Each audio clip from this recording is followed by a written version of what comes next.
what characteristics would you ascribe to slow-moving, pudgy-looking animals? If you'll excuse a bit of anthropomorphizing, a casual glance at a manatee's body shape and lifestyle doesn't scream resilience or toughness. Perhaps you might describe manatees as soft, sluggish, or lazy. Maybe their lack of facial expressions and vocalizations make them appear dim-witted. Scars and wounds could give you the impression that they are poorly adapted for survival in the modern world. Those descriptions really say more about our perceptions of manatees than the real adaptations and capabilities of manatees. Resilience is the capacity to recover from difficulties. These stories from Save the Manatee Club demonstrate how manatees are more resilient than their outward appearance suggests. So here we see Lesley. So she was a blue spring manatee, and she was pretty much a regular. She did get hit by a boat. I believe it was in like 2014 or 2016, and the injury actually seemed to be healing pretty well. You kind of can see there's this lump on her back, but it seemed to be healing, and we really weren't all that concerned because manatees, they can heal pretty well. But then fast forward to 2018, we saw that she was actually losing a lot of body condition. She got very thin. That injury, as you can see, was kind of really sticking up. So it looked like there was definitely something going on. So we did inform our partners, about that, and we're monitoring her very closely. And unfortunately, there was definitely something more wrong with her. So they did decide to rescue her and bring her to SeaWorld Orlando for rehab. And she was in rehab for quite a few years because this injury actually had become an infection, and the infection had gone all the way into the bone. So it was really difficult to try to treat that and try to fix her up. And as you can see, she was very skinny. She had all that infection kind of, in her wound there. And although it seemed at first that she was healing pretty well, over time we actually saw that there was something more going on, which is not always obvious on the surface. So she did go to rehab, and she was in rehab for, I believe it was about 2 years or so, maybe it was even 3 years. It was quite a while, but we were able to release her back out into the wild. So she did go back out to Blue Spring. She was doing pretty well for quite a while. Obviously you can see her, her healed injury there. It's still, a scar, but you don't see that big bulging, on her back anymore. So she was doing really well. Unfortunately, she did pass away in 2023 from unknown causes, so we don't know what happened, but she was able to recover from that injury, go back out, at least have a few more years out there. And I think that just really shows how, it's just one of the examples of how resilient they are. And she was one of our adoptees, so we obviously, it was a hard hit when we lost her. Yes, so Freya was actually, and I feel she's an example for a lot of manatees that we see nowadays. We actually just had two that are very similar to her at Blue Spring. So she did get hit as a juvenile manatee, and she was actually one that we observed very closely for our partners because her injuries seemed pretty severe. They seemed pretty significant, very deep wounds there, but she was moving along pretty okay. Her body condition was fine, her behavior was fine.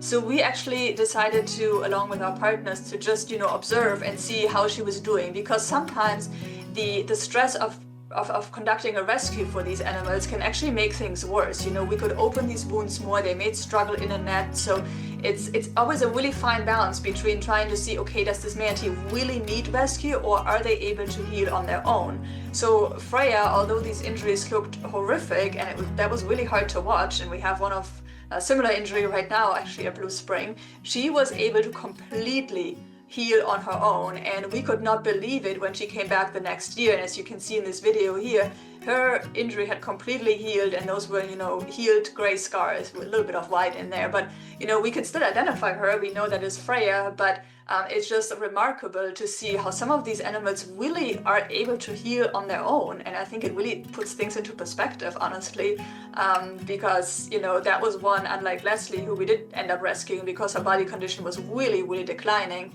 Freya was one of those that we didn't even intervene, and she was doing just fine, which is amazing to me.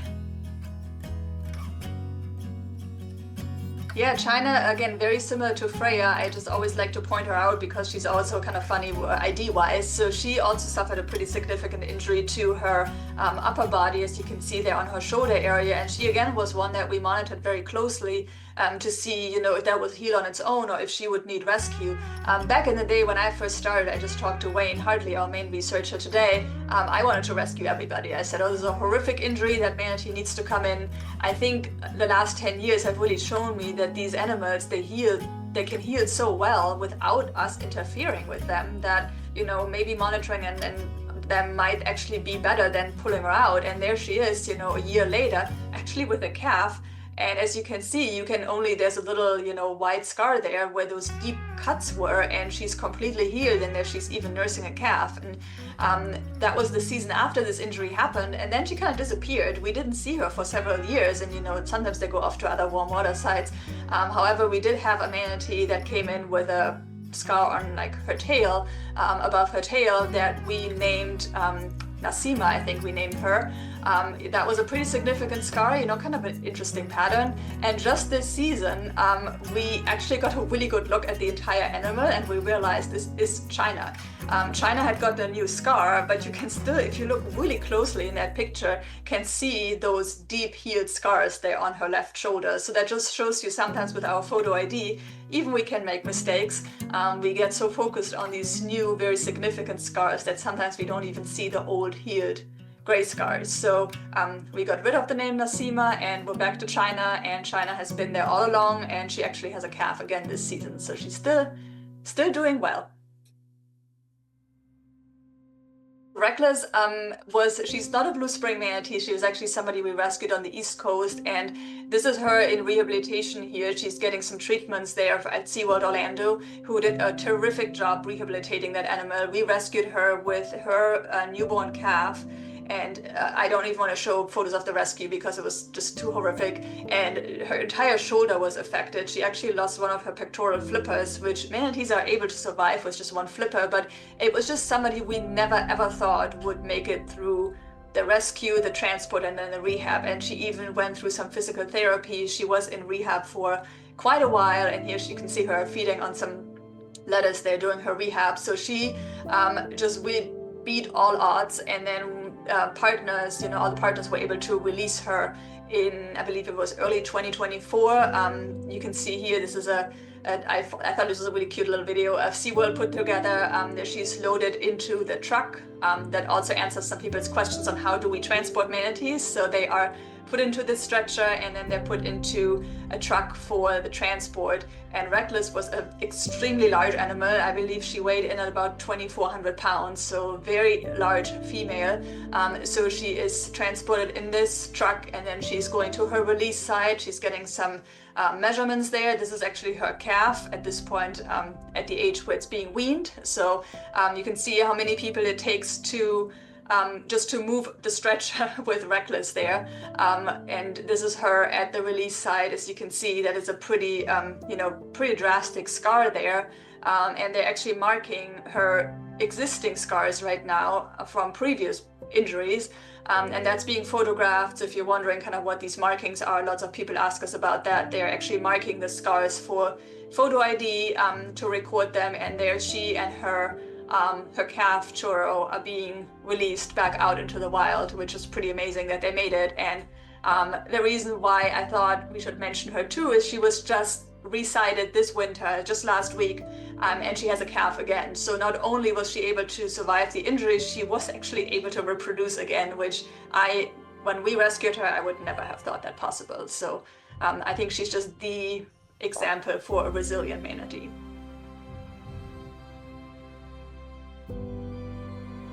Here we have Manatee Mermaid, and you can see this is not really what a manatee should look like. It has what we call a peanut head, and it's also pretty emaciated. She was named Mermaid because she had that, well, she did have an injury from a boat on her fluke there as well, but that was healed and not very severe. But as you can see, she is, pretty emaciated, and that was also because she was not finding enough food. So here she is, on our webcams.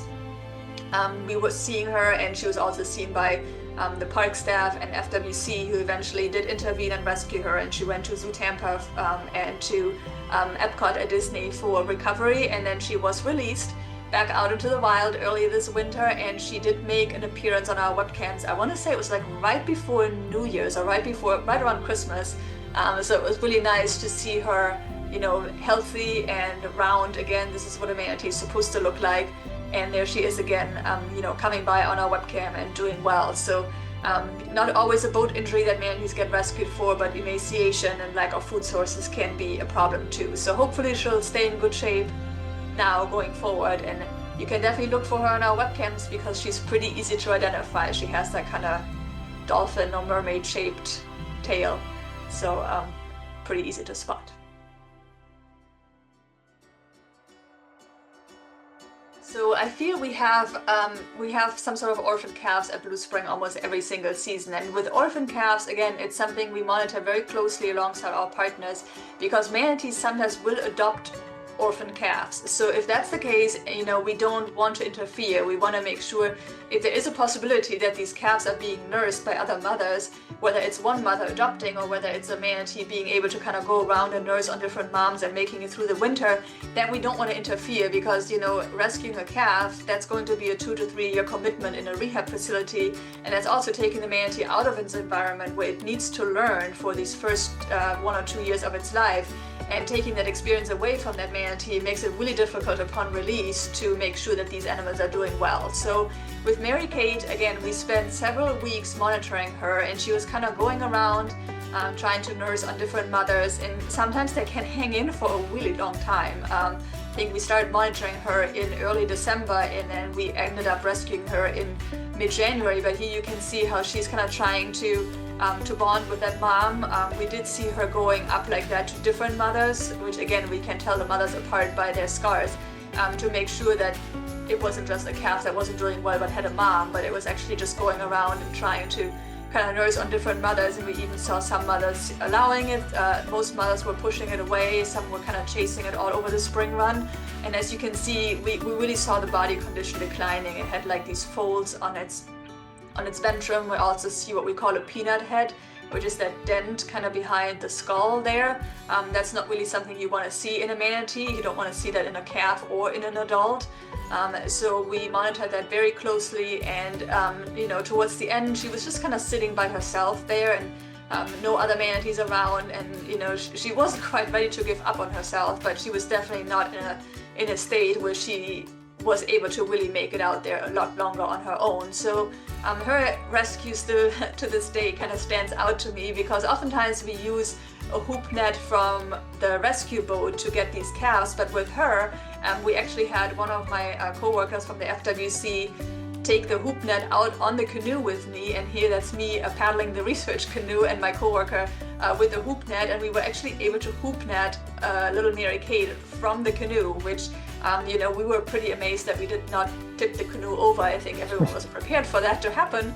It didn't, so I have to give Sarah, who's here with the hoop net, a lot of kudos for that. She's very skilled at doing that. So we were able to get MaryKate out of there, and she went to SeaWorld for critical care, and then she was transferred to the Columbus Zoo for continued care as part of the manatee rescue and rehab partnership. And we released her back out into the wild in, I want to say now it was 2024, and that is me and Sarah from FWC, who was the one who hoop netted her. And as you can see, there's MaryKate, big female, big girl.